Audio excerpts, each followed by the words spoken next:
Gracias por acompañarnos a Escuela Judicial. El día de hoy platicaremos sobre la conciliación obligatoria en el nuevo sistema de justicia laboral. Nos acompaña Cristel Solorio Castro, jueza de distrito especializada en materia del trabajo. Acompáñenme, comenzamos. Cristel Solorio Castro es licenciada en Derecho por la Universidad Autónoma del Estado de México, maestra en Derecho por la Universidad Nacional Autónoma de México y maestra en Derecho Procesal Constitucional por la Universidad Panamericana. Ha sido reconocida como maestra de excelencia en la Universidad de las Américas de Puebla, Jenkins Graduate School, la Facultad de Estudios Superiores de Acatlán de la UNAM y la Universidad Anáhuac, México, donde ha impartido asignaturas relacionadas con el derecho del trabajo, derechos humanos y garantías constitucionales. Fue socia de la firma Solorio y Torres Abogados y ocupó distintos cargos en la Procuraduría de la Defensa del Trabajo y en la Junta Federal de Conciliación y Arbitraje. Con más de 15 años de experiencia en materia laboral, actualmente es jueza de distrito especializada en materia de trabajo. Cristel, muchísimas gracias por acompañarnos. Bienvenida a tu programa. Hola Francisco, muchas gracias por la invitación. Al contrario, muchas gracias por aceptar estar aquí con nosotras y con nosotros. Cristel, para sentar un piso mínimo para nuestra audiencia, me gustaría que comenzáramos platicando qué sucedió en 2017 y en 2019 con la reforma laboral. Bueno, pues esta reforma laboral del 2017 y 2019, fíjate que trajo cambios significativos, sobre todo en materia de libertad sindical y democracia, así como en materia de justicia laboral.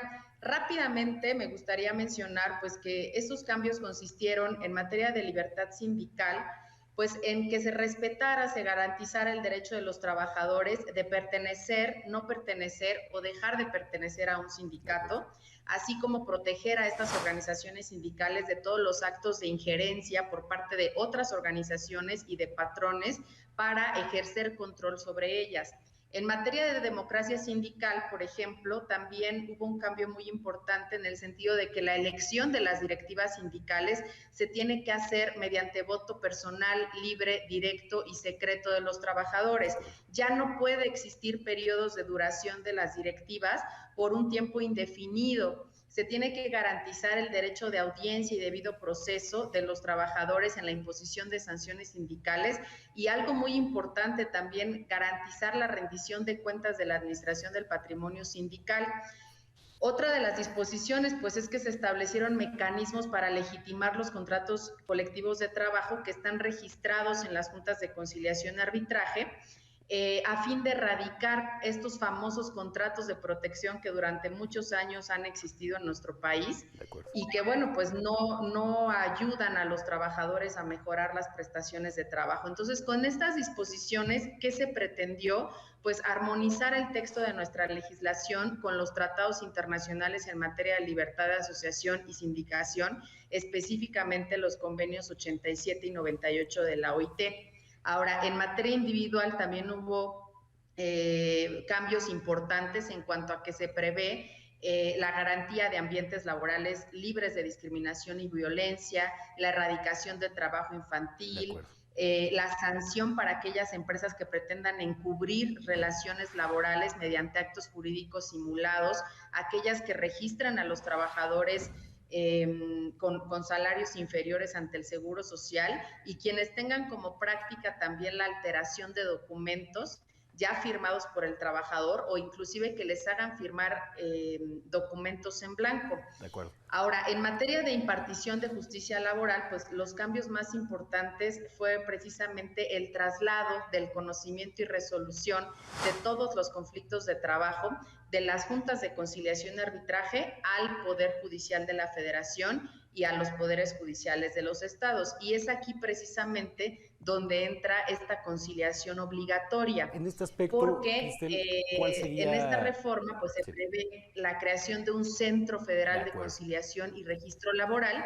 que va a tener como función la sustanciación del procedimiento de conciliación prejudicial y también el registro registro de todos los contratos colectivos de trabajo, organizaciones sindicales, reglamentos interiores de trabajo y todos los procedimientos administrativos inherentes a esto. Cristel, en este sentido y en este sentido de la dimensión del acceso a la justicia que trajo consigo tanto la reforma constitucional como la consecuente a la ley secundaria, ¿qué papel ocupa entonces la conciliación obligatoria?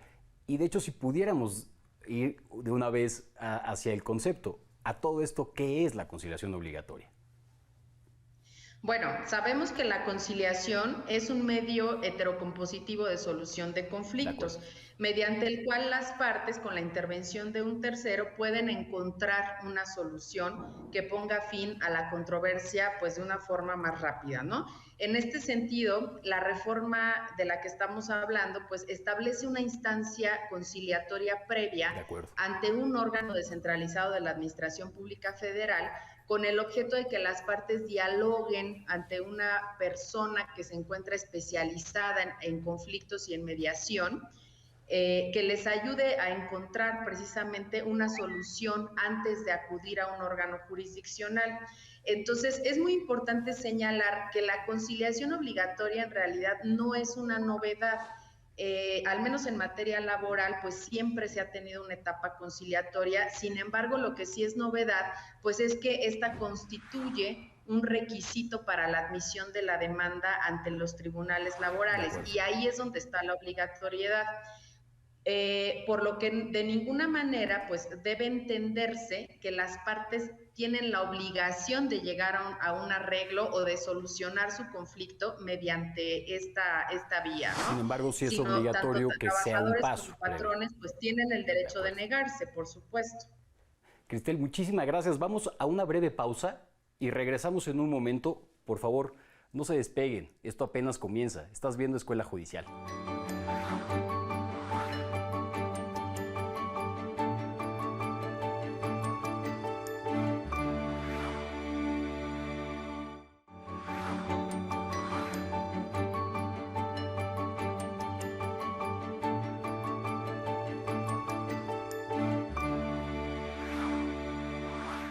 Ya estamos de regreso en Escuela Judicial. Estamos platicando sobre la conciliación obligatoria en el nuevo sistema de justicia laboral con Cristel Solorio Castro, jueza de distrito especializada en materia de trabajo. Cristel, hace un momento nos platicabas cómo es que esta reforma había introducido el elemento de conciliación obligatoria, cómo este mecanismo alternativo de solución de conflictos no obliga a llegar a una resolución, pero sí a pasar a través de este mecanismo, y mencionabas que el objetivo fundamental pues es precisamente garantizar el acceso efectivo a la justicia bajo estos parámetros de prontitud y expeditud. Sin embargo, me gustaría mucho conocer cómo es que va a operar este mecanismo. Claro, Francisco. Pues mira, este mecanismo va a constar básicamente, o consta ya básicamente de 5 etapas. Primero, el trabajador se presenta ante el centro de conciliación, ya sea federal o estatal, a presentar una solicitud para que este procedimiento inicie.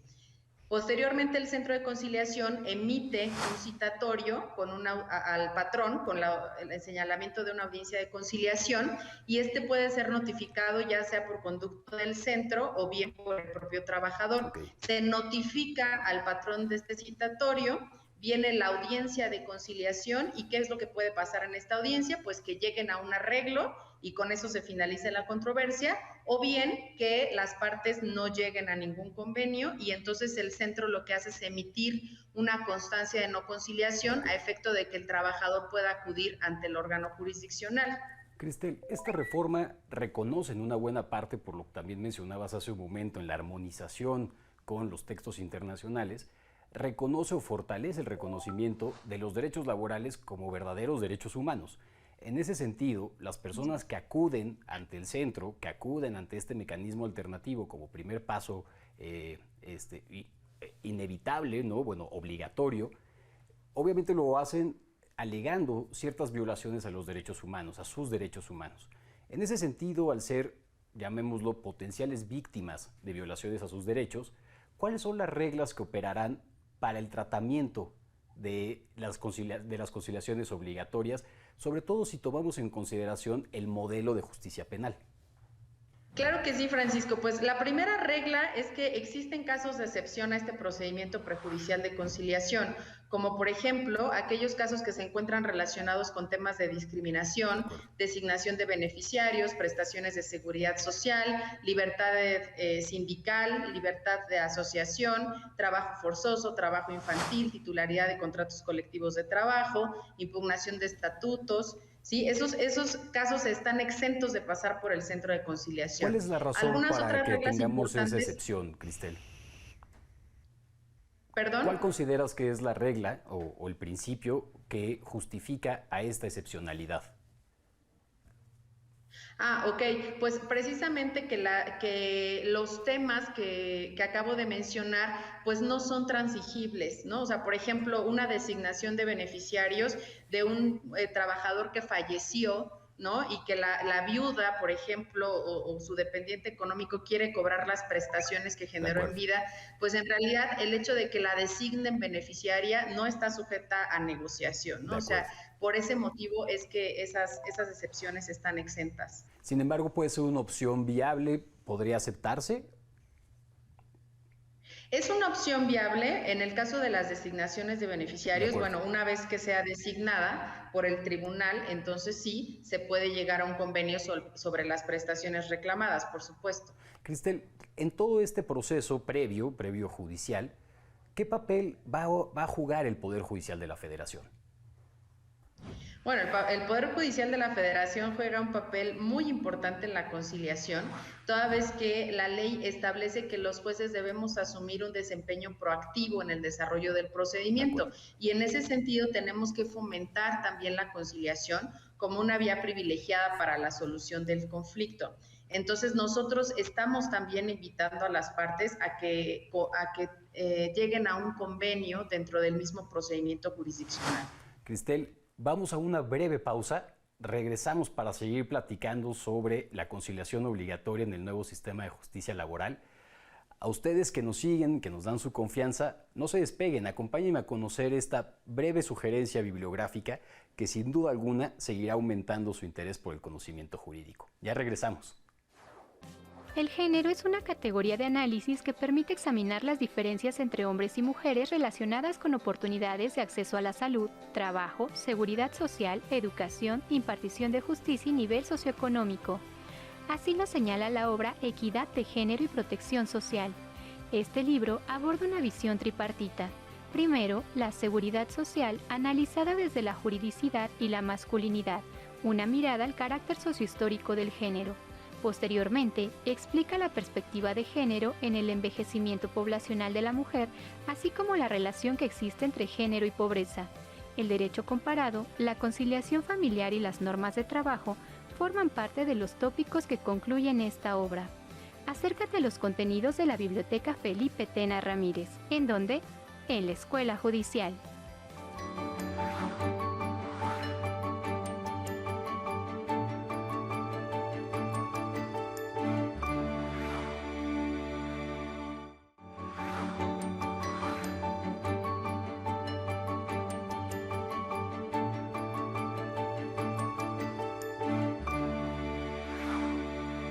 Muchas gracias por continuar con nosotros.